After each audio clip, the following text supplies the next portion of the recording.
Donc, en compagnie des camarades de l'association Artis, أقلع الواحد Brahim Ferdin, président de l'association. Donc, ils activent un peu dans le domaine culturel. C'est une association très très dynamique qui essaye d'occuper un peu le terrain, théâtre, cinéma, littérature, enfin les arts.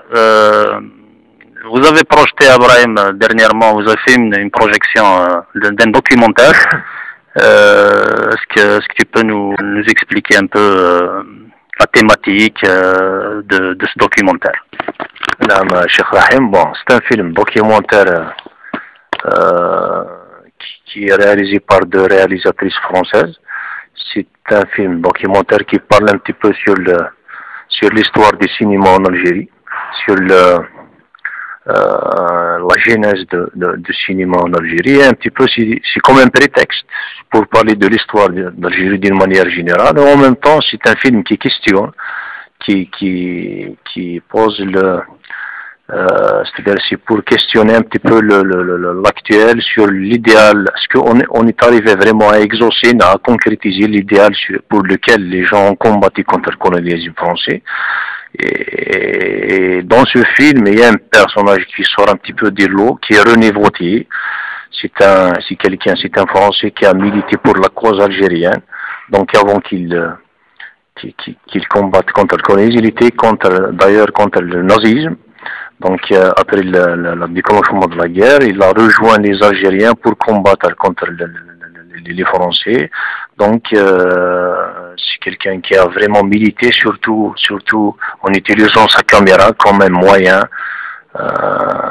c'est-à-dire en faisant des films propagandistes contre l'esprit colonialiste, l'esprit impérialiste, voilà.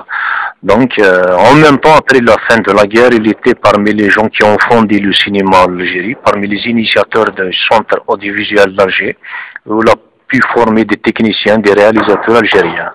Et en même temps, il était aussi, surtout, l'initiateur du cinépop, du cinéma. Cinépop, Abraham, donc cinéma populaire, comment ça se traduit, cinépop? Comment ça se fait, comment ça se passe? Donc, il faut voir déjà le contexte du cinéma itinéraire, le pourquoi de sa création. C'est dans le but de vulgariser cet art, c'est-à-dire qui est le cinéma, pour que c'est le cinéma qui va vers le public, c'est pas le public qui vient vers la salle. Donc, c'est dans le but de vulgariser cet art et en même temps de créer une sorte de débat, et aussi utiliser l'image comme un vecteur d'éducation citoyenne. Donc, c'est quelqu'un qui a fait ce travail dans le but exactement de conscientiser la société. Donc, c'est un peu le même concept que pour le théâtre. C'est au théâtre d'aller vers le public, et ce n'est pas le public qui vient. Donc, c'est un peu une mécanique inverse. Donc c'est un peu le théâtre, comme le théâtre chez Katbiassine, qui avait cette conception du théâtre, le théâtre de la rue, donc on peut même parler de cinéma de la rue. Exactement, c'est dans la même logique, dans le même esprit, vraiment, c'est-à-dire pour donner à la culture d'une manière générale sa véritable valeur au sein de la société, c'est-à-dire pour que la culture du cinéma d'une manière précise soit accessible à tout le monde, dans le but de la déconfiner un petit peu de l'espace comme des salles. Donc c'est dans cette logique, dans cette optique exactement, que je pense que c'est très important de travailler aussi, même si ça nous parle aujourd'hui, c'est des choses qu'on peut s'inspirer là maintenant aujourd'hui pour travailler aussi dans ce sens. Ouais, donc Ibrahim, وقبل أن نكمل خمس ليف, chers amis, je vous propose de découvrir René Vautier lui-même dans un support audio visuel intitulé René Vautier, citoyen cinéaste ou cinéaste citoyen Voilà, bonne écoute.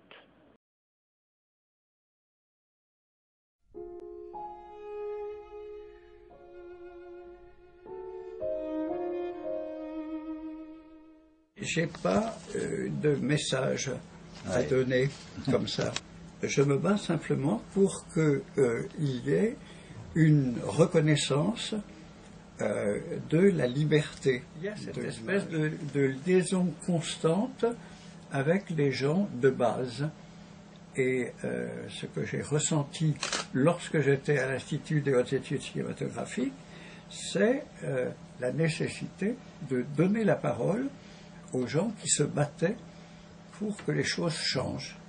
Aujourd'hui, les moyens d'expression sur le plan de l'expression de base, tout le monde peut utiliser l'image. Et je crois pour moi que c'est un changement qui, obligatoirement, devront tenir compte des voix et des images qui montent d'en bas. Et les gens qui, aujourd'hui, sont peut-être les plus à même de faire le cinéma de demain, c'est ceux qui, aujourd'hui, dans les rues, dans les usines, essaient d'utiliser l'image pour montrer ce qui doit changer. Et là, je pense que sur ce plan-là, j'ai peut-être contribué à ce que ça existe. Mais il y a aussi les mouvements. Je ne peux pas dire, je ne suis pas suffisamment rodé à l'expression encore maintenant pour dire ce qui a précédé autre chose. Est-ce que c'est les jeunes qui ont éprouvé le besoin de s'exprimer? Est-ce que c'est le matériel nouveau qui est mis sur le marché qui leur permet aujourd'hui de s'exprimer?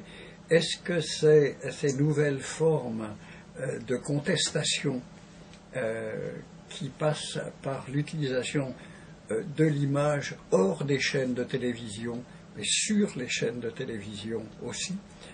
Voilà, tout ça, c'est des choses qui j'aimerais bien vivre encore un petit peu, non pas pour influer là-dessus, mais pour voir comment ça se passe et comment les choses évoluent, parce que je sais que, bon sang, les gens aujourd'hui, ils ont de la chance, ils peuvent s'exprimer par l'image, mais il va falloir qu'ils se battent. Je suis d'accord avec l'utilisation qui est faite de mes images, même si c'est des gens qui volent les images pour les utiliser. Mais c'est peut-être parce que je suis très vieux que maintenant, mais je suis fier de voir qu'ils utilisent là mes vieilles images pour se battre pour des choses qui aujourd'hui doivent triompher. Merci.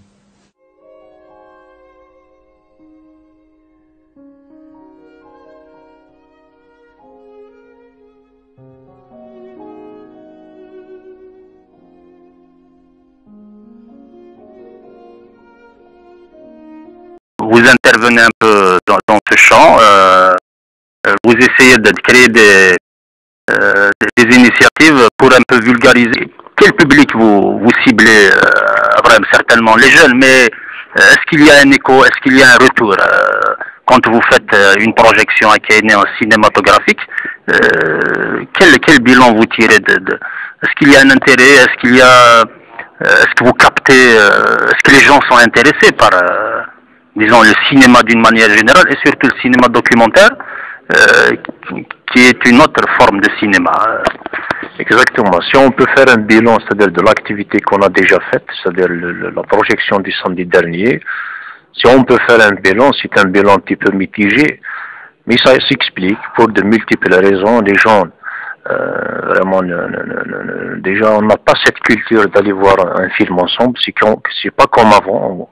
On a cette habitude d'aller vers on a cette tradition d'aller vers le cinéma pour voir une œuvre cinématographique. C'est des traditions, c'est une culture qui a disparu de nos traditions. Donc, il faut travailler dans le sens de réanimer cet esprit-là, de réanimer cet espace-là dans le but exactement de créer des espaces où la salle des combles, c'est-à-dire un ensemble de jeunes puissent voir un film tous ensemble et d'échanger après avec un débat, d'échanger, de débattre, même de se contredire, mais c'est rien comme ça qu'on peut faire quelque chose dans le sens positif du terme. Voilà. Ouais, donc lancer donc des rencontres pour qu'il y ait comme ça les idées qui s'entrechoquent, qui la semaine passée, Wakila, vous avez fait une projection. Alors, est-ce que apparemment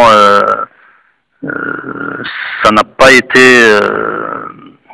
très, ça n'a pas porté vraiment les fruits. C'est quelque part une petite déception. Alors, qu'est-ce qu'on peut dire? Quelles sont les raisons qui font que il n'y a pas de retour? Je ne sais pas c'est-à-dire si on a le temps même,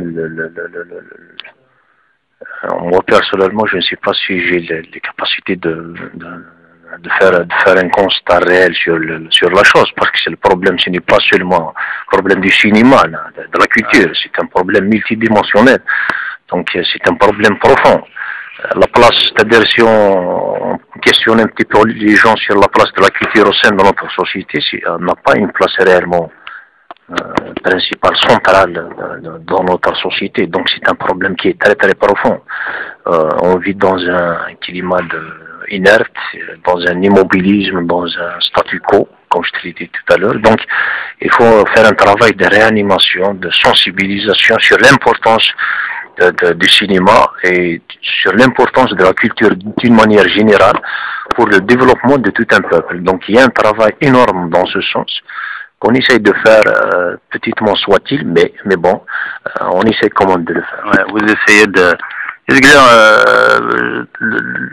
dans ce sens, tu as évoqué une histoire pour un petit peu faire le parallèle entre... pour illustrer un petit peu il y a une sorte de démission, une démission collective, ça fait peur, non? Exactement, c'est un climat qui fait peur, c'est-à-dire vraiment, c'est-à-dire vraiment il y a une démission totale générale, mais même des fois je me pose la question d'où vient cette énergie, cette motivation pour continuer dans ce sens. Mais je pense l'histoire de tout à l'heure exactement, ça peut résumer un petit peu dans quel état d'esprit nous sommes. En hiver, il y a deux animaux, si je me rappelle pas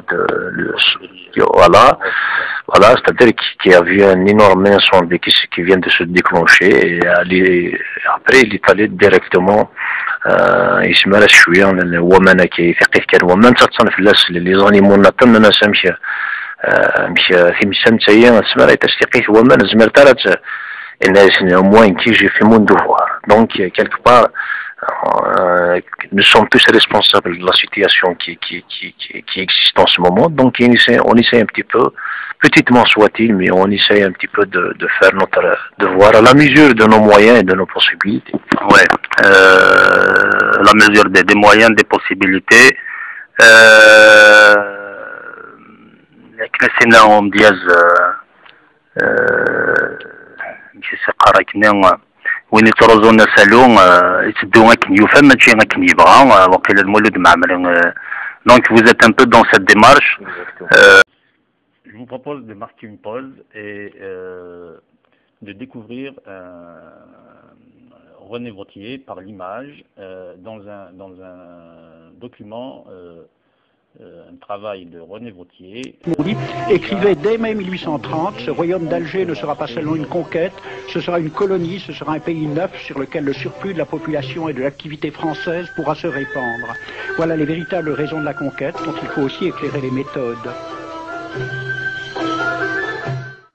Alors j'ai pris des documents à la Bibliothèque nationale à Paris, des témoignages des conquérants de l'époque, des conquérants français. D'abord, des extraits du bréviaire que l'on avait remis aux officiers et soldats qui s'en allaient en Afrique. Cela s'appelait « Aperçu historique, statistique et topographique sur l'état d'Alger ». Voici quelques-uns de ces extraits. Ces contrées sont des terres vacantes, abandonnées aux mauvaises herbes par la paresse et l'indolence des morts. Les femmes du pays sont livrées par la paresse des Arabes, qui passent toute leur vie à fumer, à la turpitude de mœurs extrêmement relâchées. Elles n'ont pas de religion.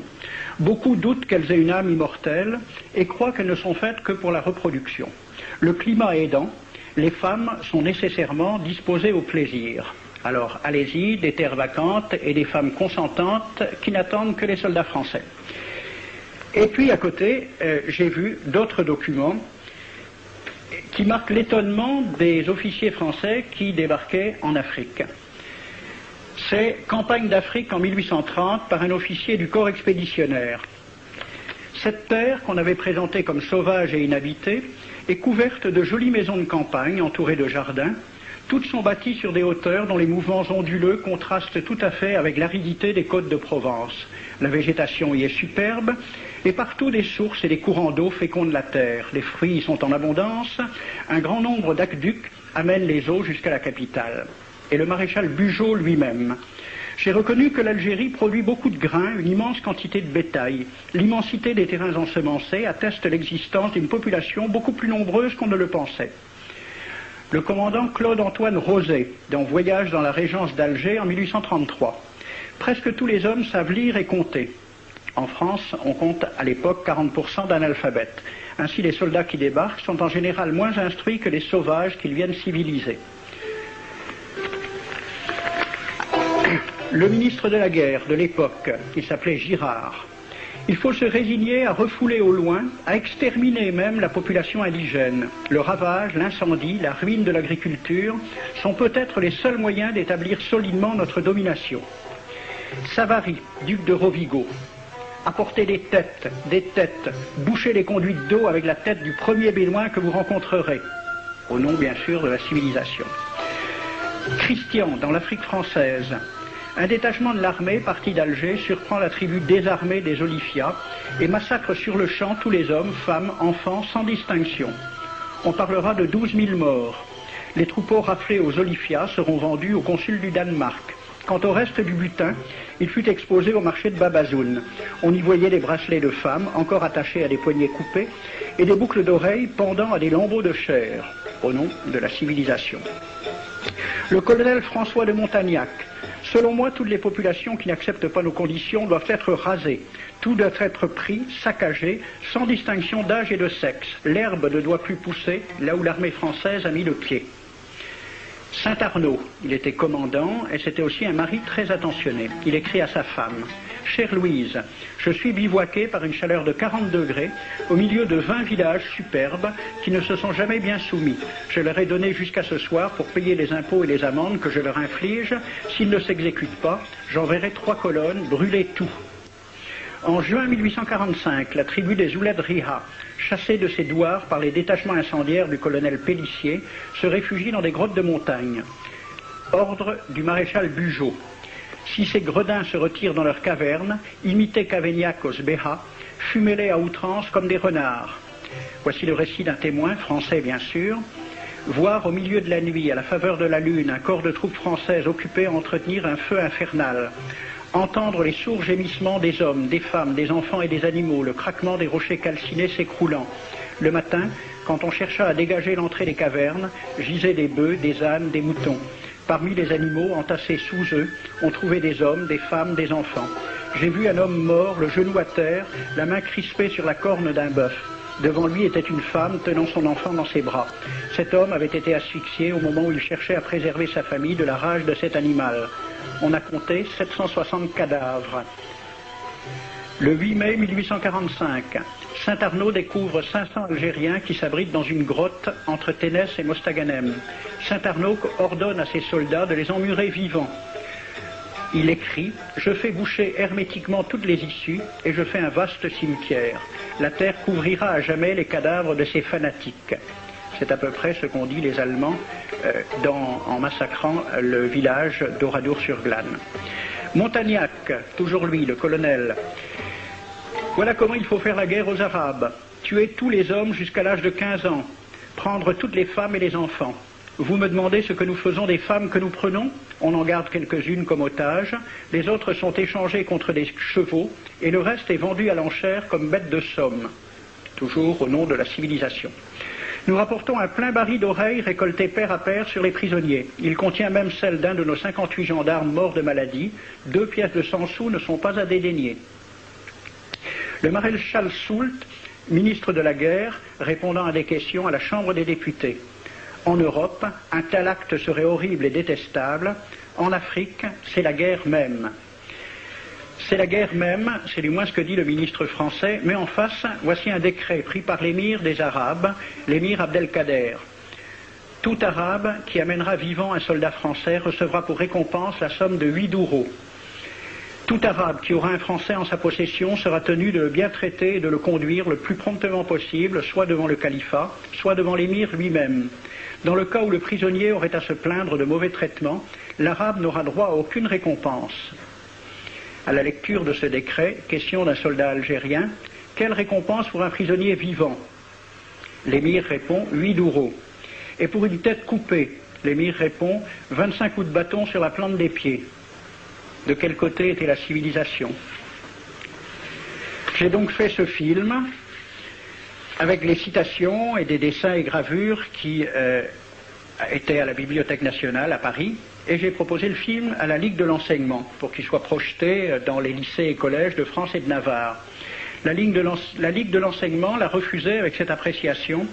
Quoique très correctement réalisé et basé sur des documents indiscutables, ce film va à l'encontre de toutes les idées qui servent de base à l'enseignement de la pénétration française en Afrique du Nord, ce qui rend sa diffusion impossible. C'était reconnaître que l'enseignement n'avait pas pour but l'éducation, c'est-à-dire l'ouverture vers la réalité, mais l'endoctrinement au service d'une idée politique, ici le colonialisme. Voilà, l'endoctrinement au service d'une idée politique qui est le colonialisme. Toujours dans ce contexte, vous avez une programmation pour le mois d'avril et le mois de février, ouais. Exactement, on a programmé avec l'association Ciné Mémoire de Béjaïa pour programmer une séance de projection où ils auront une carte blanche de projeter leur film, leur court-métrage en présence même des cinéastes. Alors, les courts-métrages, c'est des produits du club, non? C'est d'autres, c'est des œuvres un peu en dehors du club. Normalement, là-bas, c'est des courts-métrages qui sont l'œuvre de l'association, parce qu'ils ont un atelier de création de documentaires où ils forment des stagiaires dans le sens de maîtriser les techniques de production cinématographique. Donc, à la base, c'est les films de leur atelier, exactement, mais faits par des cinéastes, des jeunes cinéastes algériens. Ouais. Ça va se passer quand exactement en hiver? Quand, où et... Hein? Voilà, le détail.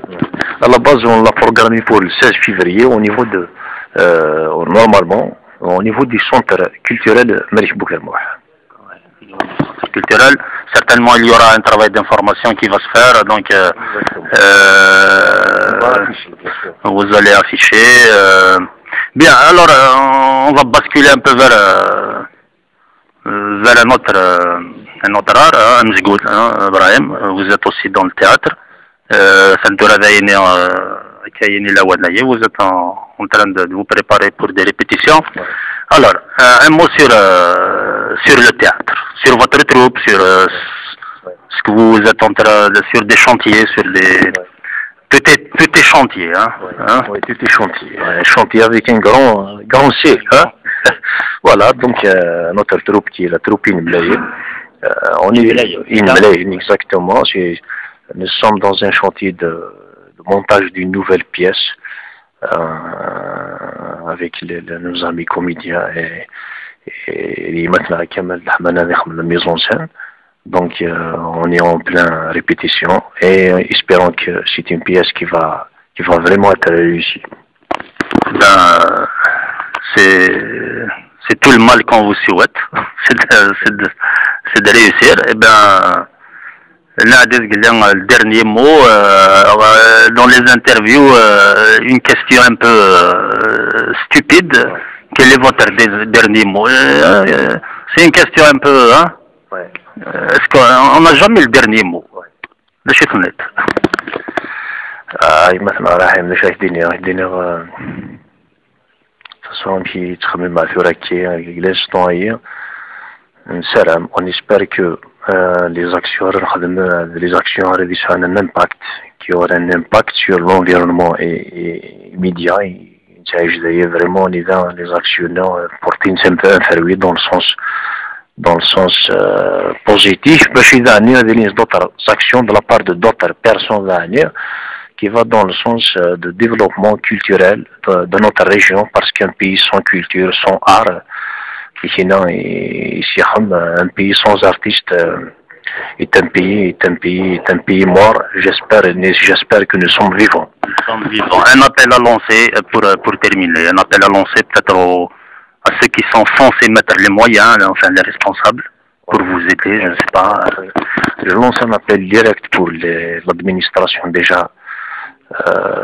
Qui est la plus proche de nous, donc l'administration locale, de laisser un petit peu de libérer, je dirais, des espaces pour les jeunes, pour que les jeunes puissent vraiment trouver des espaces adéquats pour leur permettre de s'exprimer librement et de s'éduquer surtout, et qu'ils trouvent toutes les facilités nécessaires et d'arrêter surtout dans cette mentalité de faire croire aux jeunes qu'ils ne sont pas capables de faire des choses, donc il faut leur laisser prendre l'initiative d'eux-mêmes, mais surtout d'une manière générale, prendre leur destin en main.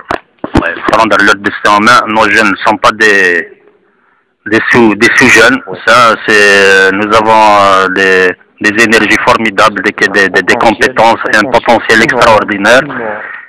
Qu'il faut libérer, qu'il faut respecter, qu'il faut responsabiliser.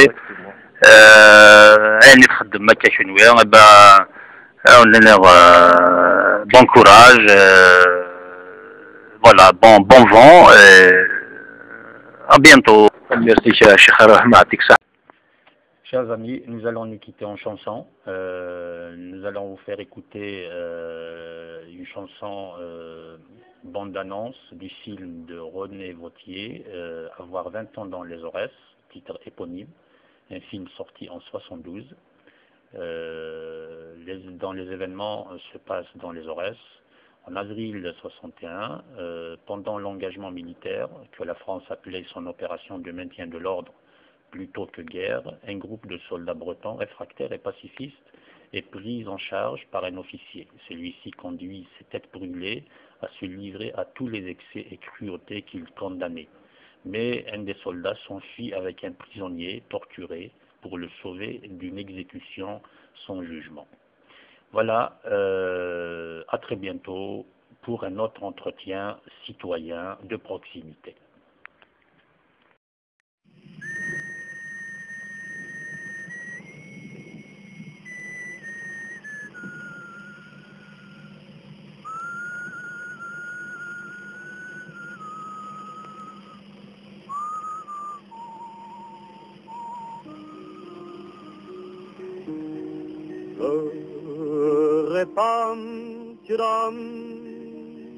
Même si l'on pleure aux enterrements, il vivait en Bretagne, il y crèverait lentement.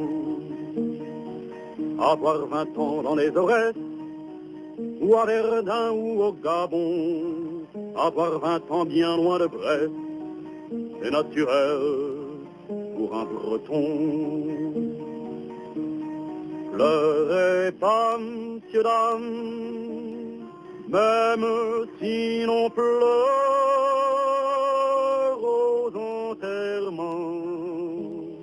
Il vivait en Bretagne, il y crèverait lentement. Si tu n'as pas l'âme fonctionnaire, si tu n'es pas né commerçant, si tu ne veux pas être militaire pour ne pas tuer pour de l'argent, qu'as-tu à faire dans cette vie avant que d'être retraité? Toi qui es né dans cette ville, moitié béton, moitié armé. Pleurez pas, messieurs, dames, même si l'on pleure aux enterrements.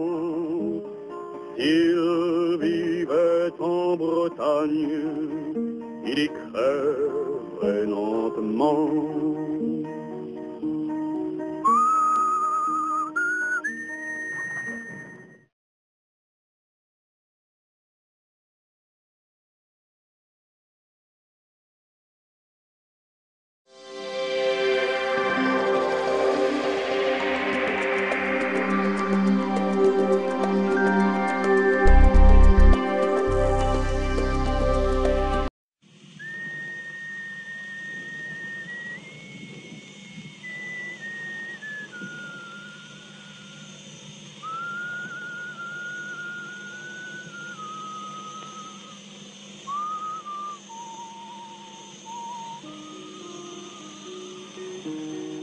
Pleurez pas, messieurs, dames, même si l'on pleure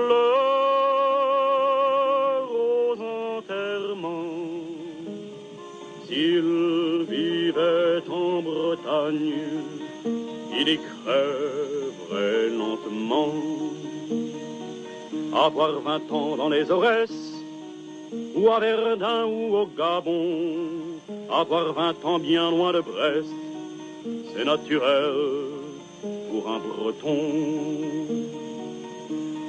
Pleurez pas, messieurs, dames, même si l'on pleure